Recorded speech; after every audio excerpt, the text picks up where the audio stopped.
C'est déjà notre deuxième rendez-vous avec notre spécialiste informatique, Mathieu Gilbert Tremblay de la boutique bureautique FTI. Ça va bien ce matin? Ça va super bien, François. Et toi? Ça va très bien également. J'ai déjà hâte de savoir ce qu'on va aborder. Mais là, je dis ça, c'est pas comme si j'avais pas remarqué les antivirus qui sont entre nous. Donc, on parle de virus ce matin?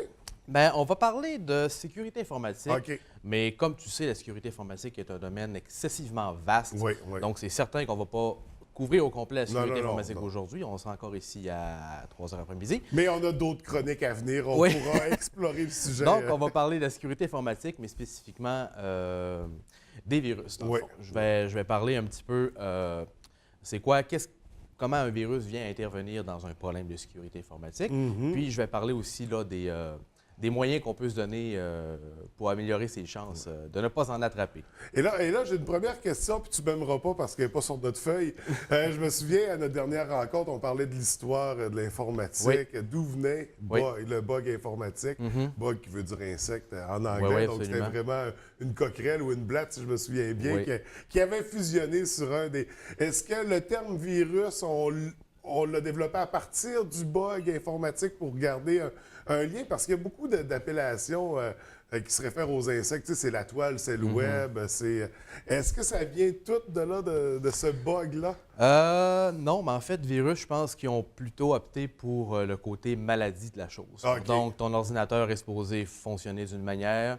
Il y a un virus dessus qui se répand, qui est un peu comme la grippe, qui peut être contagieuse. C'est ça, parce qu'il va réagir comme un virus sur notre corps. Mais ça fait quand même 45 ans bientôt que le premier virus a été découvert, qui s'appelait Creeper à ce moment-là. Puis c'était tout banal, c'était un virus que quand tu te connectais sur un terminal, ça marquait ah, c'est un virus. C'est ça. Mais ça fait à peu près 45 ans. C'est un joyeux coquin qui avait créé le premier jeu. Comme on va voir, ça va beaucoup évoluer. Ça a beaucoup évolué. Donc, on va discuter de tout ça. Première affaire qui me vient en tête, puis là, je te dis ça pour mes amis, parce que moi, personnellement, mais on dit que les virus informatiques, il y a une rumeur qui dit que quand on visite certains sites informatiques, certains sites Internet plus coquins, plus audacieux, c'est plus propice à attraper des virus. Est-ce que c'est vrai? Ben, en fait, ça, c'est le mythe numéro un qu'on entend en atelier. Les gens, quand ils viennent nous porter des ordinateurs, sont paranoïaques. Ils disent hey, « moi, je ne vais pas sur des sites à caractère exotique. » Vraiment, vraiment pas. Mais c'est un mythe, en fait. Parce que de nos jours, probablement, les sites Internet quasiment les plus sécuritaires qu'il peut y avoir, c'est des sites pornographiques. Puisqu'ils sont les sites les plus visités. Ben, pas nécessairement, mais en fait, c'est parce que les gens payent pour aller là. Donc, du coup, toi, est-ce que tu aurais le goût de retourner dans un restaurant si, en mettant les pieds dedans, il y a des rats partout qui sauvent à terre? Bon, fait qu'ils ont compris ça. Donc, ils ont intérêt à ce que ce soit super clean, super propre, parce que les gens leur donnent des revenus à tous les mois pour aller sur ces sites-là, finalement. Puis au contraire, c'est justement sur les sites les plus populaires, comme par exemple Facebook, que vont se retrouver la plupart des virus. Puis l'explication est très, très simple. C'est que la game, elle se passe là. OK? Juste pour une idée, d'après toi, combien d'utilisateurs actifs il y a sur Facebook, d'après toi? Puis en tenant compte qu'il y a des doubles et triples Je te parle d'utilisateurs actifs, pas des... Actuellement, dans le monde, j'ai envie de dire qu'il y en a autant qu'il y a d'humains, on va dire 7 milliards. Non, peut-être pas autant, mais il y a 1,71 milliard de comptes Facebook actifs. Ça fait un énorme bassin de population. Imagine, par exemple, qu'une attaque informatique ne fasse que cibler 0,001 % des gens. Ce qui est déjà énorme. Ben, ça, on tombe à quand même 1,5 million de personnes. C'est complètement fou. Puis, il y a Facebook, il y a aussi les courriels. Une autre question pour toi. D'après toi, des courriels de spam, les courriels qu'on envoie à la corbeille, qu'on ne soucie pas. D'après toi, combien il y en a, mettons, par mois qui circulent sur Internet? Par mois, ben là, de nombreux. Juste moi, j'en reçois des tonnes. On a nos coordonnées sont sur Internet. J'en reçois toutes les semaines des millions. Des millions? Ben, en fait, on parle de 14,5 milliards par jour. Bon, c'est... OK? Donc, à 14,5 milliards de courriels par jour, plus Facebook à 1,71 milliard d'utilisateurs, on a vraiment tous les ingrédients pour que vraiment tout le monde se ramasse au même endroit puis qu'il y ait vraiment des virus qui se propage. Qui se propage, c'est ça, exactement. Fait que c'est la peste présentement sur Internet. C'est une bonne analogie, oui. Tant qu'on se protège, du moins, les risques sont quand même assez limités. Oui. Un virus, ça ressemble à quoi? C'est quoi le but d'un virus? Pourquoi les gens créent ça? Oui, bien, en fait, on va se rendre compte que le vecteur commun à tous les virus, ultimement, c'est de faire de l'argent. OK? Je vais parler des 3 virus qu'on voit le plus souvent ces temps-ci, puis je vais t'expliquer en quoi est-ce que c'est payant pour les gens de le faire. Les premiers virus qu'il y a le plus fréquent, c'est l'hameçonnage. Okay? En anglais, on appelle ça phishing. Donc, c'est le fameux courriel qu'on reçoit de la banque TD qui dit « Colin, ton compte, il y a un problème avec ça. Clique ici, ça nous amène vers une page qui est une copie conforme de notre institution financière. » Tu rentres tes données pour te connecter. On a des informations de données, puis là, bon, ça dit « Ah, il y a une erreur, essaye plus tard. » Mais ton information de carte, ton mot de passe, puis des fois, il y en a qui poussent l'audace jusqu'à demander ton numéro d'assurance sociale, tes adresses, bien, c'est déjà dans les mains d'une personne. À ce moment-là, elle est capable d'émettre des cartes de crédit en ton nom, de faire des fraudes. Donc, le but ici, c'est vraiment de voler tes renseignements personnels, puis soit de les utiliser directement ou de les revendre à des gens. OK? Donc, ça, c'est l'hameçonnage.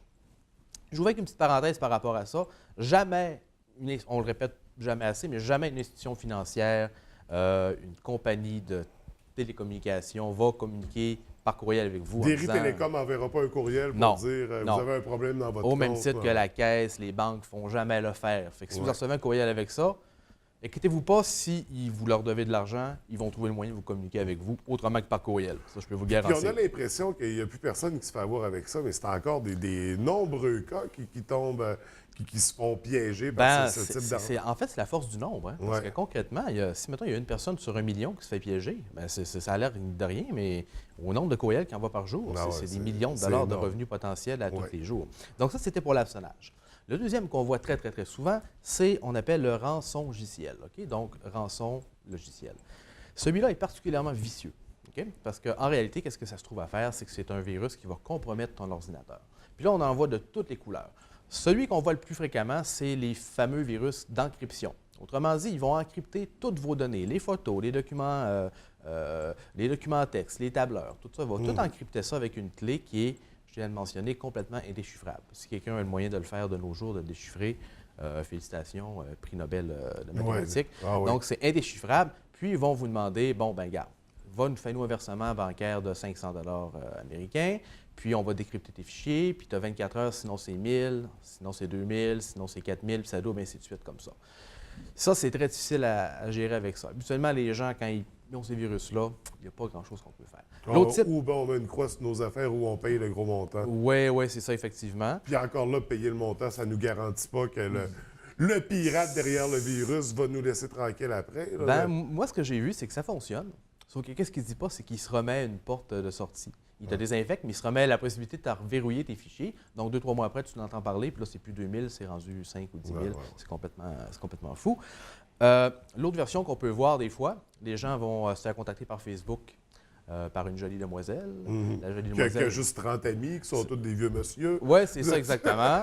Puis, la personne va aller soit, l'entourlouper, demander de l'argent, mais ça peut aller jusqu'à une session de caméra, de webcam. Puis, la madame, dans le fond, qui n'est pas elle, c'est une vidéo que les gens ont pris sur Internet. Le monsieur va se dévêtir un petit peu. Puis là, on lui fait une photo, on lui fait du chantage. Fais-moi un versement de X montant, sinon, j'envoie ça à ta femme, j'envoie ça à tous tes contacts. Ça se passe sur Facebook, hein? C'est ça, exactement. Fait que ça, c'est particulièrement dangereux. Puis, le troisième type de virus qui existe, c'est ce qu'on appelle les botnets. Okay? Ça, je te dirais que dans une certaine mesure, c'est les moins offensifs pour monsieur, madame, tout le monde. Parce que ce virus-là vise à compromettre ton ordinateur, mais pas pour te faire de la chenoute à toi. Il faut qu'il soit le plus transparent possible. Ça, c'est des pirates informatiques. Qu'est-ce qu'ils vont faire? C'est qu'ils vont infecter 125, 150, 200 000 ordinateurs. Puis là, ils vont appeler, par exemple, CNN. Puis ils vont dire, moi, j'ai 200 000 ordinateurs. Tu me fais un versement ou sinon, ton site web, toutes tes infrastructures sont complètement inaccessibles parce que j'ai 200 000 ordinateurs qui vont te faire 1 million de requêtes par seconde chacun ad vitam aeternam, puis sont partout dans le monde. Tu ne pourras jamais les localiser. Donc ça, c'est particulièrement dangereux comme virus aussi. Puis, habituellement, c'est avec ce genre de virus-là que le gouvernement commence à intervenir, à faire des descentes à des endroits. Mais c'est des virus qui ne touchent pas vraiment monsieur, madame, tout le monde. Là, on est Dans le gros calibre, c'est comme on dit. Vous pouvez, tu sais, on a des gens à nos bureaux qui ont eu ces virus-là, mais eux s'en étaient jamais rendus compte. Ils venaient pour d'autres choses, puis on s'est rendu compte, tu es infecté par ce genre de virus-là, donc tu fais partie d'une espèce de force armée qui vise à attaquer d'autres sites web. Tu fais partie, oui, c'est ça. Oui, c'est ça. La personne n'est pas visée, mais contre elle. Oui. Puis écoute, dans tous les cas, on voit que c'est une question d'argent, OK? Juste pour te donner une idée, une statistique que j'ai trouvée qui est quand même intéressante, juste le spam, donc juste les courriels, les pourriels qu'on appelle en bon français, juste en perte de temps, on ne parle pas en dégâts occasionnés par juste en perte de temps, on estime que c'est 20,5 milliards de dollars de dommages qu'il y a. Juste les courriels frauduleux ou les spams. Puis juste vraiment en perte de temps, là, juste trier ça, puis qu'est-ce qui est bon, qu'est-ce qui n'est pas bon. Fait que c'est vraiment un domaine très grand, la sécurité informatique des virus. Et là, justement, on parle de sécurité. Et là, le temps file, on va y aller un peu plus rapidement. Parce qu'il faut se protéger contre les virus. On ne veut pas en attraper. Ça peut nous coûter éventuellement très cher. Qu'est-ce qu'on suggère aux gens? Bien, on suggère aux gens, en fait, il y a 3 vecteurs en sécurité. Il y a la sécurité matérielle, la sécurité logicielle et la sécurité humaine.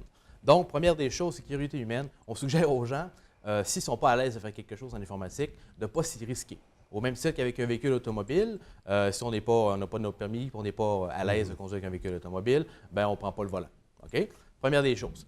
Le côté matériel, c'est d'avoir un ordinateur qui est relativement récent puis de se donner des chances. Je dirais que le côté matériel s'applique plus aux entreprises un petit peu. Okay. Puis, en définitive, ce qui est important, pour se donner une bonne chance, c'est vraiment avoir un bon logiciel antivirus. OK? Ça nous donne une bonne chance. Là, j'ouvre une parenthèse, un bon logiciel antivirus va vous donner une longueur d'avance, mais ne va assurément pas vous rendre invincible. Moi, je m'amuse à comparer les antivirus un peu comme des pneus d'hiver sur un véhicule. C'est ça, on peut avoir des accidents. On peut avoir des accidents quand même. C'est sûr, si tu prends le véhicule en état d'ébriété, tu conduis en sens inverse la nuit avec les phares fermés, tu vas pogner de l'eau. OK? Mais si tu fais attention, tu as des bonnes habitudes de conduite, ça va peut-être te donner la chance de freiner un petit peu avant de rentrer dans le derrière de l'autre véhicule. Aujourd'hui, ce que j'ai apporté, c'est Node 32. OK? Node 32, qui est un excellent antivirus, selon une étude qui a été faite en 2015 par le site Clubic, qui est comme une référence en informatique. C'est le deuxième meilleur au monde. Bon, le premier, je ne l'ai pas, c'est parce qu'il ne se vend pas en Amérique du Nord. OK. Donc, celui-là est à la fois très, très, très léger, très simple d'utilisation aussi. OK? Puis, il est décliné en trois versions. J'ai vraiment la version de base qui est pour un ordinateur pour un an, qui est à 39 $. J'ai la version aussi qui est pour un ordinateur, mais cette fois-là pour 2 ans, qui est à 59 $. Fait qu'on vient faire une belle économie quand même de quasiment 20 $. Puis, j'ai aussi la version qui est faite pour 3 ordinateurs pour un an. Donc, les gens à la maison qui ont souvent, c'est ça. On a 2-3 ordinateurs, c'est vraiment le meilleur pic au niveau de... Meilleure qualité-prix avec le meilleur antivirus accessible en Amérique du Nord. On entend beaucoup parler de gratuité au niveau des antivirus. Les gens installent ça dans leurs ordinateurs. Est-ce que c'est contre-indiqué? Comment tu vois ça? C'est mieux que rien, en partant, ça c'est certain. Cela étant dit, la plupart des fabricants qui font des antivirus gratuits ont aussi une version payante. Alors, du coup, j'ai la misère à concevoir qu'une version gratuite soit aussi performante qu'une version payante, sinon ils ne vendraient pas une version payante. Ou des fois, ça peut arriver que la version payante elle soit bien, sauf qu'à toutes les 15 minutes, tu as une publicité qui s'affiche pour te dire « jette-moi la version gratuite ». Fait que les gens viennent hériter dans ce temps-là. Fait que globalement, ce n'est pas quelque chose qu'on conseille. Il coûte à 30 $ par année.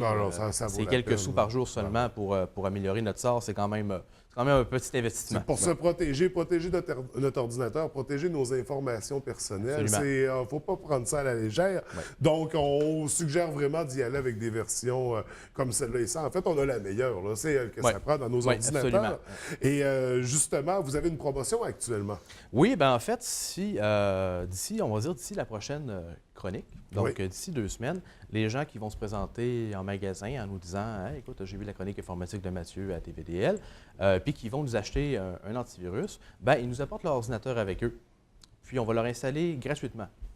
OK? C'est quand même un cadeau. Normalement, l'installation, c'est à peu près 15-20 $. Fait qu'on va leur installer gratuitement. Donc, vous partez, vous êtes protégés. Pas de risque de se tromper, pas de risque d'installer sur tout croche. C'est nous qui s'occupons de l'installation.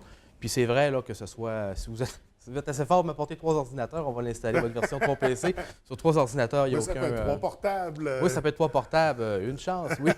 On le souhaite. Oui. Donc, super promotion. Donc, si dans le prochain mois, les 2 prochaines semaines, oui. on se procure un de ces antivirus. On aura l'installation gratuite fournie avec ça. Une très belle promotion. Mathieu, est-ce qu'on avait quelque chose à dire en terminant? Oui, bien en terminant, on a parlé beaucoup des virus. La sécurité informatique, bien sûr, c'est un domaine qui est beaucoup plus large. Puis on n'a pas parlé le volet pour les entreprises. Okay? Pourtant, au bureau chez Bureautique FTI, on est vraiment spécialisé dans la solution, des solutions de sécurité pour les monsieur, madame, tout le monde, mais aussi pour les entreprises. Donc, j'invite vraiment les gens qui ont des entreprises à me contacter moi directement. On va se planifier une petite rencontre. Je vais aller vous visiter directement dans vos locaux. Ça va nous faire plaisir de faire une analyse de votre situation actuelle pour faire des recommandations pour améliorer votre sécurité. Donc, parce qu'on dit souvent qu'une chaîne est aussi forte que son maillon le plus faible. Donc, en entreprise, c'est important que l'uniformité soit là, que tout le monde soit bien sécurisé. Puis, on n'a même pas encore parlé des backups et des copies de sécurité, mais ça sera peut-être le sujet d'une prochaine chronique. Donc, ça sera à surveiller. Mathieu, merci beaucoup.